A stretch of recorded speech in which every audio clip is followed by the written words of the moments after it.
Hi there. It is Thursday night. I am all by myself. I can't even believe it. How do I get a day without nobody? No kids. I've been off shopping. Okay.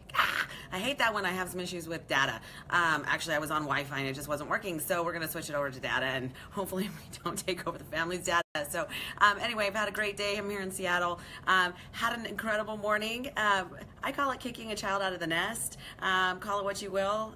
But, you know, got to take one of my children to school. Pretty exciting. He's attending the University of Washington and now he's in his very first dorm. So he gets to adult today. I'm pretty excited. I still have to run some errands for him, but you know, it's been a great day. I've gotten a lot accomplished. I got to spend some time on myself. Bought myself some new running shoes. We'll talk about that later. But I really came up with a great topic for today because I heard some interesting things in different directions lately, and sometimes I come up with my best ideas that way, about why your weaknesses aren't always a problem. You know, guys, get over it. We all have weaknesses. You can't be good at everything as much as we'd love to.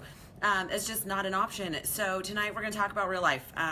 You know, why weaknesses are okay, why having them are okay, and even some benefits of knowing what your weaknesses are. And so, you know, because this is real life, we're going to start out with some confessions from Melissa. You know, again, I want you to know that I'm real. I have issues just like everybody else. I might not plaster my problems all over social media, but again, I want you to know that when I'm telling you I deal with obstacles and issues every day just like you do. I want you to know I'm telling the truth. So here's my confessions for the day. So weaknesses, not that I want to, you know, kind of completely lay that all out, but I am going to share a few with you. And so I took some good notes today. I really, when I want to talk about something, I really think about these things and how I feel they will affect other people, and whether or not I feel that I have an option to inspire people that way, because that's my goal. So my weaknesses, number one, I am very, very aware that my communication is not always solid. Now, when it comes to, I mean, obviously I talk fairly well when I'm in front of people, which is funny because I'll make another confession that will blow you away in a second. But I know that I don't always get my point across, or when I get frustrated, when I'm not, when I can tell I'm not communicating, or I'm not getting the response that I need to, or maybe have to confront somebody about something, I kind of shut down a little bit. I know that I'm not always effective in my communication, and so to me that's already a weakness I know that I have. Another one is, you know what, I don't like emotion. Not saying I don't get emotional. You know, when it comes to what I do, I'm obviously passionate about what I do, but when it comes to you know, when I'm struggling or sad or frustrated, and I need to break down, I refuse to do that in public or in front of people. I don't know why. I don't know why that really affects me that way. But even with my children, I really sometimes struggle to bring up the emotion and let them know how I'm feeling, because I just don't like the way that feels. It's so much energy output that I struggle with it for a bit. So that's another issue that I have when it comes to weaknesses. I know that, you know, I wish I could be better about that. That's as far as I really want to go about that. But anyhow, also, I know that when I do get overwhelmed, especially with things like technology, you know, I've really had to learn to use social media to my benefit and to help other people. But there's certain instances that as soon as I get overwhelmed, I shut down. I know I do it. I'm really working, especially because I've dealt with myself for 42 years. Trying to find ways to overcome that, because I know that it's important to be able, in certain instances, to learn how to use technology, to use things to my best ability, to promote what I'm doing and to reach my goals. So that is a weakness that I have. Here's another one. Some of you may know this and some of you may not believe me, but I'm actually an introvert. I'm an outgoing introvert, but I am an introvert. Introverts get their energy from being alone by themselves, versus being in a crowd. Now, do I do well in a crowd? If I know people, yes, I do great. If I'm in charge or have a responsibility or I'm a speaker, I do fine. But if I'm in a position where I don't know anybody, I'm the wallflower. I'm the one watching and just kind of taking things in. People think I'm stuck up. I'm not. I just am uncomfortable.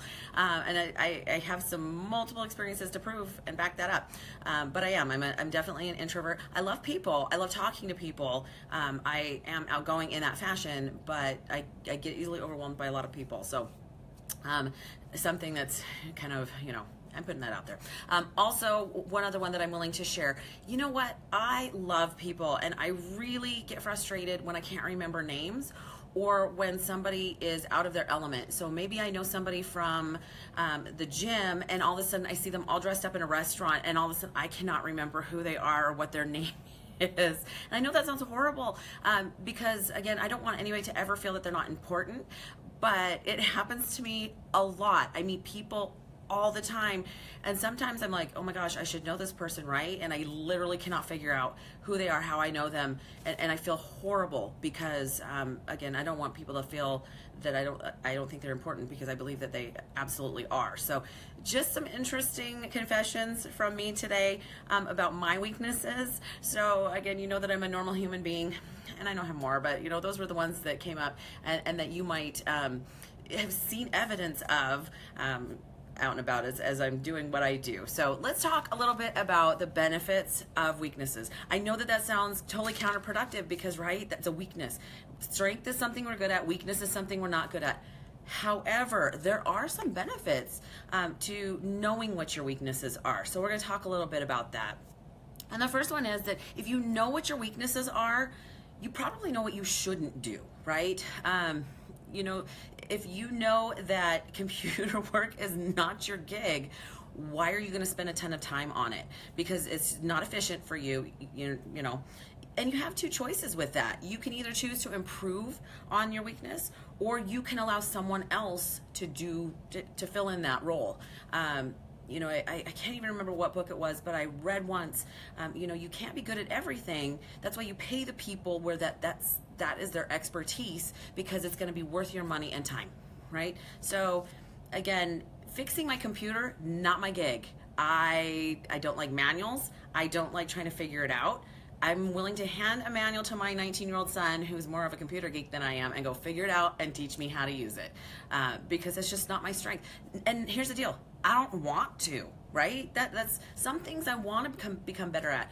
That is not one of them. So I would rather pay somebody else to fix my computer issues than to try and figure it out and spend a whole lot of time with something that I struggle with, because it's just not my skill. So, okay, Christina's thanking me for being open. You are welcome. You know what? Like I said, I'm a real person. So that's why I do these real life Facebook Live editions. So anyhow, so knowing what your weaknesses are, can help you so that you can avoid things that you might not be good at and that you don't really need to be. So, it's up to you to determine whether or not it's something you want to learn or whether it's something you leave up to somebody else. Also, when you are weak at something or having weaknesses keeps us humble. My biggest pet peeve, guys, here it is, lay it out. I don't like arrogant people. I don't like that at all. I really find, if you're good at something, that's awesome. And I'm so excited for you. But don't act like a jerk about it. I find that people who are humble about their skills and their talents we want to be around those people. They draw people to them. When people are really arrogant, I have another word for it. I just can't say it out loud on Facebook Live. That's not somebody that I want as part of my life. So, having a weakness keeps us humble. It also allows us the ability to ask for help. Okay, there's another weakness for me. I do struggle asking for help sometimes, but that's a whole other story. But it does give us that benefit that if we aren't good at something, we can ask others to help us out and offer them the ability to receive blessings. So that's actually a pretty awesome deal. Also, having weaknesses allows us to appreciate and honor the strengths that other people have. I'm in awe of people who can do certain things. Again, going back to technology, because it's just not my deal. I'm in awe of people that can hop on their program computers, fix things like in 2 seconds. I'm going, oh my gosh, that took me like forever to try and even just shut it down. I also appreciate that we're all different. Can you imagine if we were all the same in the world, how boring the world would be and how many things wouldn't get taken care of? Because there has to be someone out there that wants to do something for every little thing that's out there. I think it's amazing. And I appreciate the differences in everybody. I think it's what keeps keeps the world going round. So pretty exciting. Also, sorry, nose itch. Having weaknesses keeps us real. Like I said, that's why I share this information.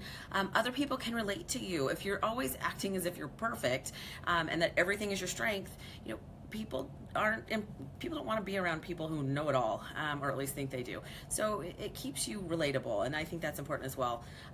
Also, knowing your weaknesses can enhance your current strengths, and sometimes it might not be as blatant to you, out there going, okay, well, wow, I'm really good at this. I realize that because I'm not good at this.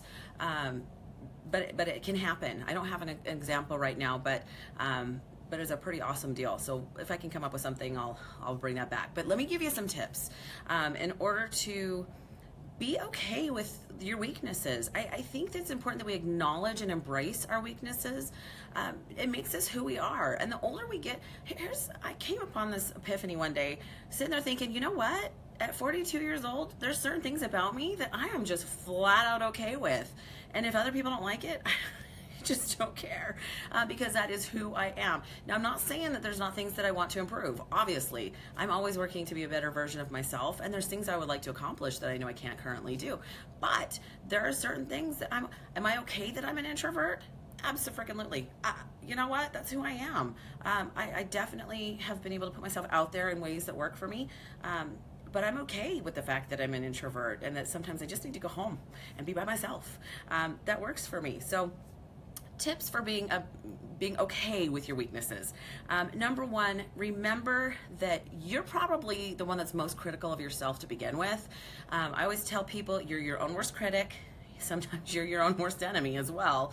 And that your weaknesses might appear grander to you than they really truly are, or that they might appear to someone else. So it might not be as big of a deal as you think it is, and if it is, do something about it. You might choose to improve there. Number two, you can always change your perspective. You've all heard that, life in general is 10% what really happens to you and 90% how you respond to it. Well, if you know that it's a weakness, it's not the end of the world. It's okay. Change your perspective on it. See it as something that you can change little by little, or something in the future. Or just appreciate that God gave you different talents and different skills. That's okay. Again, the whole comparing yourself to other people is such a destructive issue to your self-esteem and to your self-confidence. Be okay with the things that you're not good at. You are the only you there is. And it's an amazing thing. So remember that. Number three, sometimes you can improve your weaknesses and sometimes you shouldn't. If you know that you're not great at working with kids and you don't enjoy it, maybe that's not something you should work towards. It's okay. Improve where you feel that you should. Now, if you feel like you are really not communicating well with a significant other or with some of the relationships in your life, maybe that is something that you should work towards, because obviously that affects more than just you and maybe your career choice or things like that. But again, that has to be up to you. Number four, compete on your own playing field. It might actually just be better for you to improve on your own strengths versus trying to fix all your weaknesses.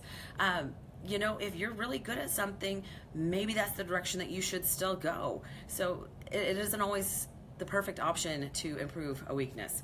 But however, number five, be open to learning.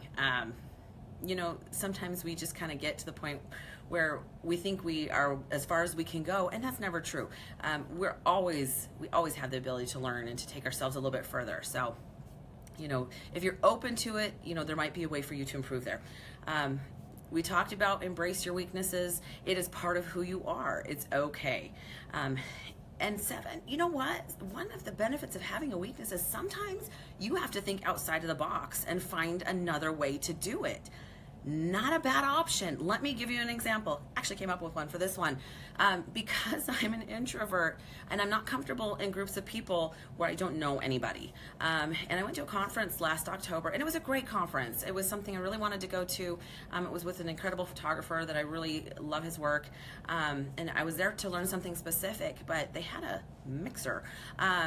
And I walked in and was uncomfortable for about 45 minutes until I finally just left, and did not have the ability. I was excited about it because it was a networking opportunity for me, and I got zero out of it, because it's just not something that works for me. I don't do well in that kind of a networking opportunity. So, however, that being said, I work completely differently. I love people one-on-one. I'm really great at sitting down and finding out about them and coming up with something that we both relate to, something we have in common, something that we can talk about. And I'm also great at asking people, well, hey, I'm looking for this. Who do you know that is able to do this specific thing? And I talk to a lot of people about it, and I tend to build that network in a completely different direction. And that has given me some great opportunities and led me to some incredible people in the last few years. I like it that way. That works for me. I find that I build a better relationship with them because we remember each other.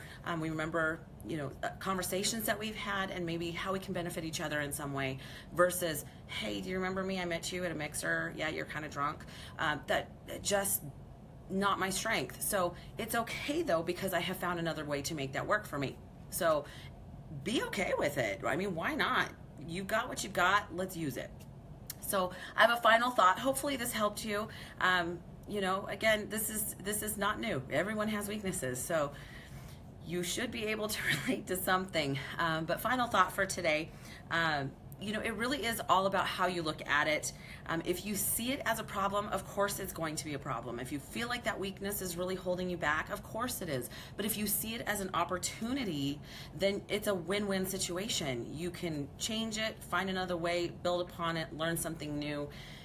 I say this all the time, and I don't know if people believe me, but we only have one life to live. You have to think of it as an adventure. It's exciting. You get to determine what you do. And if you're not happy with the way that it's going, fix it, because you're the only one that can.